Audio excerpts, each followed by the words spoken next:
మకర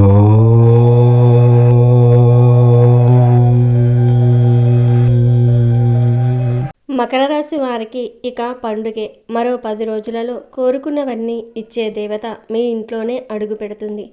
ఆ దేవత ఎవరో తెలిస్తే మీ కన్నీళ్లు ఆగవు. ఈ వీడియోని ఒంటరిగా చూడండి. కేవలం 10 రోజులలో మీరు శుభవార్త వింటారు, గుర్తుంచుకోండి. సాక్షాత్తు ఒక దైవశక్తి మీ ఇంట్లో ప్రవేశించబోతుంది. ఆ దైవశక్తికి ఆల్రెడీ మీ మీద కరుణా కటాక్షం అనేది స్టార్ట్ అయింది. ఇంకా మీ ఇంట్లో ప్రవేశం ఒకటే ఆగి ఉంది.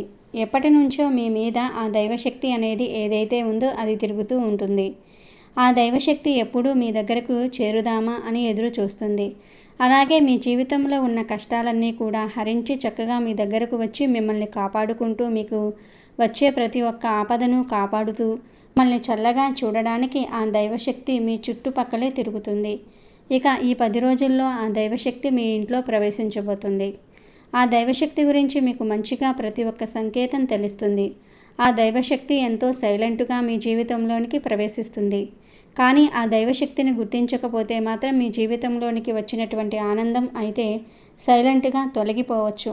మరి మకర రాశి వారు తీసుకోవాల్సిన జాగ్రత్తలు ఏంటి? మీకు వచ్చే సంకేతాలు ఎటువంటివి? ఆ దైవశక్తి మీ ఇంట్లోకి వచ్చేసింది అని చెప్పే ప్రతి ఒక్కటి కూడా చాలా క్లియర్గా ఇప్పుడు ఈ వీడియోలో మనం తెలుసుకుందాం.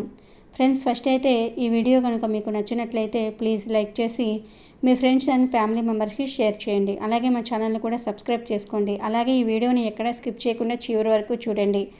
అప్పుడే కదా మేము చెప్పే ప్రతి ఒక్కటి చాలా క్లియర్గా మీకు అర్థమవుతుంది. ఇక వీడియోలోకి వస్తే, ఈ రాశివారు సౌందర్యవంతులు, ధైర్యవంతులు, ఆలోచన పరులు, దాన పరులై ఉంటారు. ఈ మకర రాశి వారిని చూస్తే ఎవరైనా లొంగిపోతారు. ఎందుకంటే వీరికి జింకపిల్ల వంటి ఆకర్షణ ఉంటుంది. వీరిని చూసి ముచ్చటపడి ఎవరైనా ఏ పనైనా చేసి పెడుతూ ఉంటారు. ఈ మకర రాశి వారు తమ జీవితంలో ఎవరినీ నమ్మరు, కానీ అందరినీ నమ్మినట్లుగా ప్రవర్తిస్తారు. కొన్ని విషయాల్లో చాలా నిదానంగా ఆలోచించి అడుగులు వేస్తారు. తొందరపాటు నిర్ణయాలు తీసుకోరు. అయితే ఈ రాశిలో పుట్టిన కొంతమందికి ఆకస్మిక ధనయోగం కలుగుతుంది. వయస్సు దాటిన కొద్దీ ఆర్థికంగా, సాంఘికంగా జీవితంలో స్థిరపడతారు. వీరికి స్థిర ఆస్తులు ఉంటాయి, సొంత ఇల్లు కూడా ఉంటుంది. అయితే ఈ మకర రాశి వారికి రాబోయే 10 రోజుల్లో ఎంతో మంచి అనేది జరుగుతుంది. సాక్షాత్తు దైవశక్తియే మీ చుట్టుప్రక్కల తిరుగుతుంది. కాబట్టి మీకు ఎటువంటి ఆపదైనా, ఎటువంటి కష్టాలైనా వస్తే ఆమె స్వయంగా పోరాడుతుంది. ఇప్పటిదాకా మీరు పడిన కష్టాలు చాలు. ఇక మీకు ఉన్న కష్టాలన్నిటికీ కూడా చెక్ పెట్టేస్తుంది ఆ దైవశక్తి. అయితే ఈ దైవశక్తి మీ ఇంట్లో ఎలా ప్రవేశిస్తుంది, అసలు ప్రవేశించిందా లేదా అనే విషయం గురించి ఇప్పుడు మనం తెలుసుకుందాము. మీ ఇంటికి వచ్చే ముందు కొన్ని సంకేతాలను పంపిస్తుంది. మొదటి సంకేతం ఏమిటి అంటే, మీ మనసు ఒక్కసారిగా ఆధ్యాత్మికం వైపు మల్లుతుంది. అంటే మీ మనసు, మైండ్ రెండూ కూడా దేవుడి వైపే ఎక్కువ శాతం ఉంటాయి. మీకు ఎక్కువ గుడికి వెళ్ళడానికి, పూజలు చేయడానికి, అలాగే దేవుడి దగ్గర ఉంటే చాలు నాకు ఎంతో ప్రశాంతత కలుగుతుంది అనే భావన మీ మనసులోనికి వస్తూ ఉంటుంది. అలాగే ఇంకొక సంకేతం ఏమిటి అంటే, మీకు నిద్రలో మెలకువ రావటం. మీకు నిద్రలో మెలకువ ఎప్పుడైతే వస్తుందో అది కూడా బ్రహ్మ ముహూర్తంలో మీకు ఎక్కువ మెలకువ అనేది వస్తుంది. ఉదయం 3 నుండి 5 గంటలలోపు సమయాన్ని బ్రహ్మముహూర్తం అని అంటారు. తెల్లవారుజామున మీకు తెలియకుండానే బ్రహ్మముహూర్తంలో మెలకువ అనేది వస్తుంది. దానికి తోడు మీరు ఎక్కువ చెడు మాటలు మాట్లాడడము, వేరే వారి గురించి చెడుగా మాట్లాడడము, వేరే వాళ్ళు ఎవరైనా చెడుగా మాట్లాడుతున్నా, అన్యాయం జరుగుతున్నా మీరు వాటిని అస్సలు సహించరు. మీకు కోపం వస్తుంది. కోపం అంటే మనకు వచ్చే విపరీతమైనటువంటి కోపం కాదు. ఎందుకు మనుషులు ఈ విధంగా మాట్లాడుతున్నారు, దీనికి ఇంతగా మాట్లాడవలసిన అవసరం లేదు కదా అనే భావన మీకు తప్పనిసరిగా కలుగుతుంది.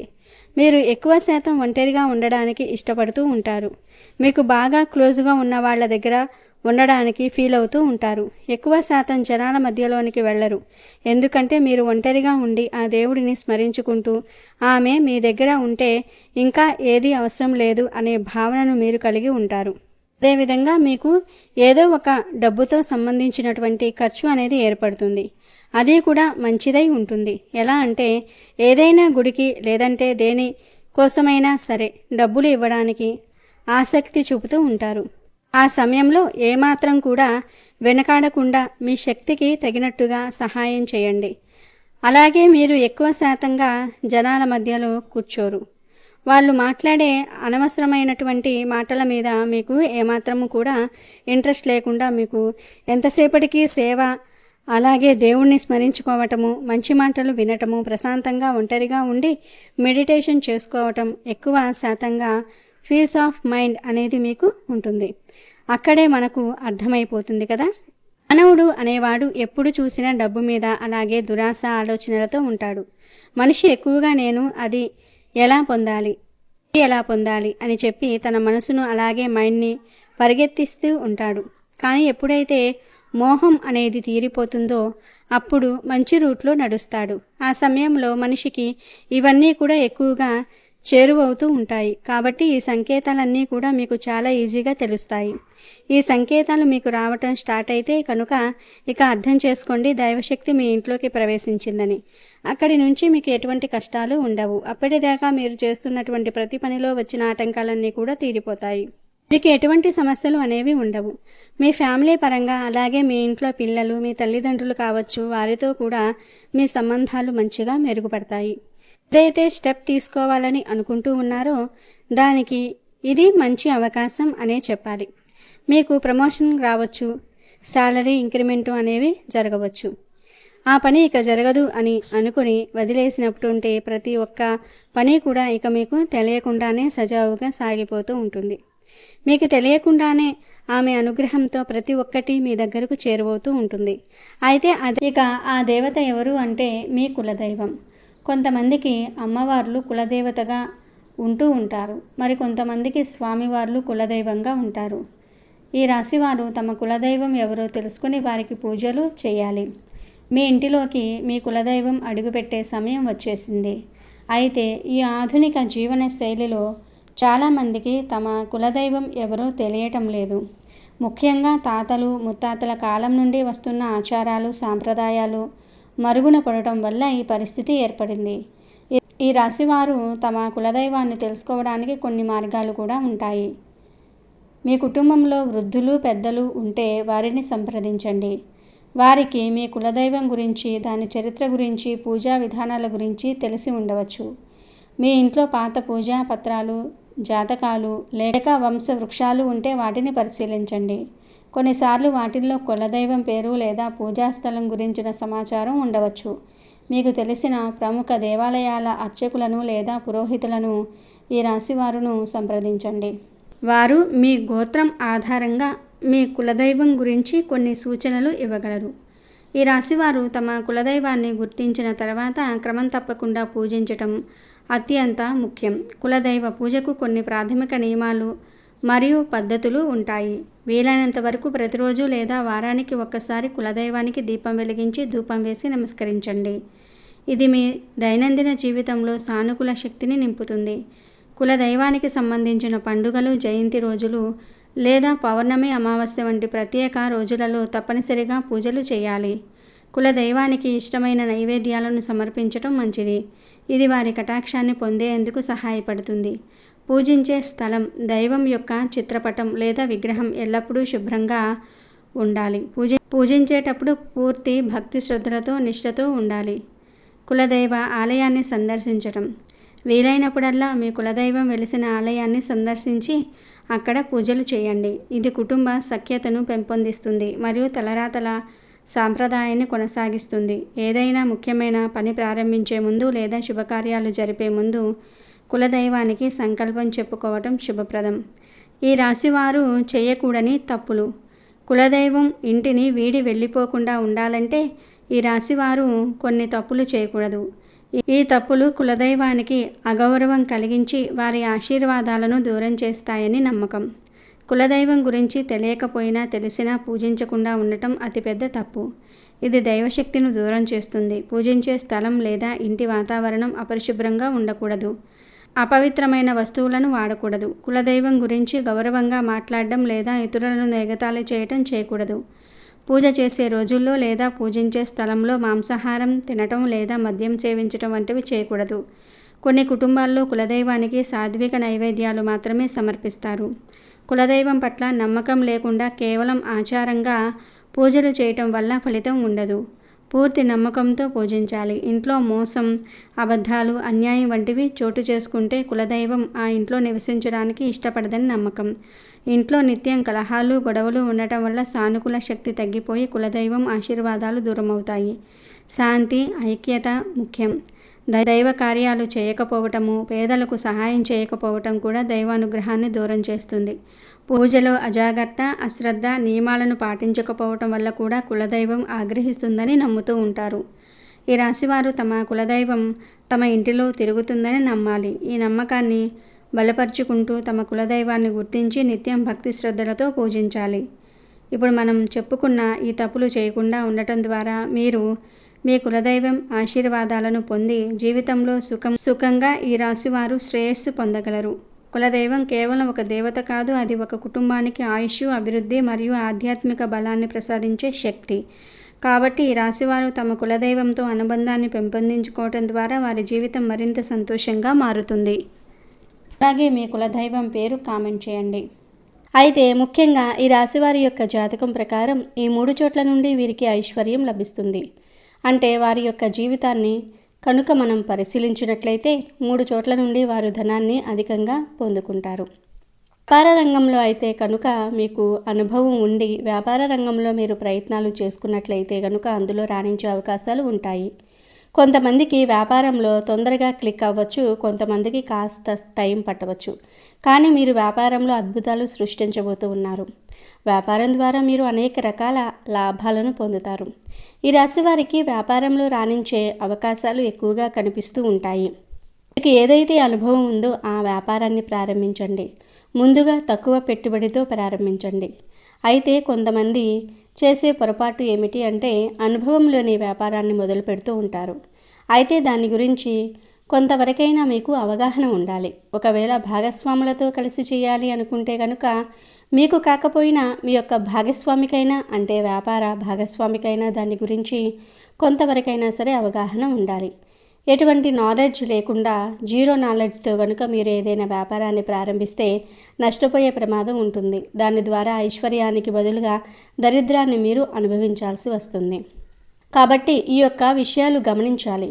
అనుభవజ్ఞుల సలహాలతో ముందుకు సాగండి. అప్పుడే మీరు మీ యొక్క జీవితంలో అద్భుతాలు సృష్టించే అవకాశాలు ఉంటాయి. ఈ విధంగా వ్యాపారం అనేది మీ యొక్క జీవితంలో ఐశ్వర్యం పొందుకోవడానికి ఒక మంచి మార్గం అని చెప్పుకోవాలి. ఇక మరొక మార్గం ఏమిటి అంటే కనుక వంశపారంపర్యంగా మీకు దక్కాల్సిన ఆస్తి. ఈ రాశి వారికి వంశపారంపర్యంగా దక్కాల్సిన ఆస్తి ఈ సమయంలో దక్కుతుంది. వాటి ద్వారా ధనాన్ని అధికంగా కూడబెట్టుకుంటారు. వాటి ద్వారా ధనవంతులు అయ్యే అవకాశాలు ఎక్కువగా ఉంటాయి. అంటే మీ యొక్క ప్రాపర్టీస్ ఏవైనా గొడవల్లో కానీ వివాదాల్లో కానీ ఉండి ఉన్నట్లయితే కనుక వాటిని అధిగమించే శక్తి సామర్థ్యాలు కూడా మీకు ఉంటాయి. వాటి కోసం చాలా పోరాడుతూ ఉంటారు, చాలా కష్టపడుతూ ఉంటారు, డబ్బులు ఖర్చు చేస్తారు, కోర్టుల చుట్టూ లాయర్ల చుట్టూ తిరుగుతూ ఉంటారు. ఎట్టకేలకు మీరు అనుకున్నది సాధించే అవకాశాలు ఎక్కువగా ఉంటాయి. న్యాయపరంగా మీకు దక్కాల్సిన ఆస్తి ఈ రాశి వారు దక్కించుకుంటారు. వాటి ద్వారా మీరు ధనాన్ని అధికంగా పొందుకుంటారు. అంటే మీరు ఐశ్వర్యం పొందుకోవడానికి వంశపారంపర్యంగా మీకు వచ్చేటటువంటి ఆస్తి కూడా ఒక మార్గం అని చెప్పుకోవాలి. ఈ విధంగా కూడా మీరు ధనాన్ని పొందుకునే అవకాశం ఉంటుంది. ఇక మరొక మార్గం ఏమిటి అంటే గనుక ఉద్యోగ జీవితం. చిన్నదైనా లేదా పెద్దదైనా ఉద్యోగాలు చేస్తున్నవారు బాగా కష్టపడితే ధనవంతులు అవుతారు. అంటే చాలామంది చేసే పని ఏమిటంటే ఒక పని చేస్తున్నారంటే దాంట్లో పురోగతి కోసం ఆలోచించరు. ఒక కార్యాలయంలో వర్క్ చేస్తున్నారు అంటే ఉదాహరణకు ఒక 40 లేదా 50 సంవత్సరాలు మీకు మంచి శక్తి సామర్థ్యాలు ఉన్నాయి, మంచి నాలెడ్జ్ ఉంది, బయటికి వెళ్ళే అవకాశాలు వస్తున్నా కానీ వెళ్ళలేకపోతూ ఉన్నారు. ఎందుకంటే కొన్ని పరిస్థితుల కారణంగా వెళ్ళలేకపోతున్నారు. మరికొంతమంది ఇది సరిపోతుందిలే అని సర్దుకుపోవటం, ఇటువంటి మనస్తత్వాన్ని కలిగి ఉంటే మాత్రం మీరు ఎదగలేరు. కాబట్టి ఉద్యోగస్తులు మీ యొక్క ఉద్యోగ జీవితంలో ఎప్పటికప్పుడు మార్పులను చేసుకుంటూ ఉండండి. అలాగని ఆవేశపూరిత నిర్ణయాలు తీసుకోవద్దు. అనుభవజ్ఞుల సలహాలతో ముందుకు వెళ్ళండి. ఎప్పుడైనా సరే ఇంకా ఎదగాలి అనే తపన ప్రతి ఒక్కరికి ఉండాలి. అప్పుడే జీవితంలో ఏదో ఒకటి సాధించగలుగుతాం.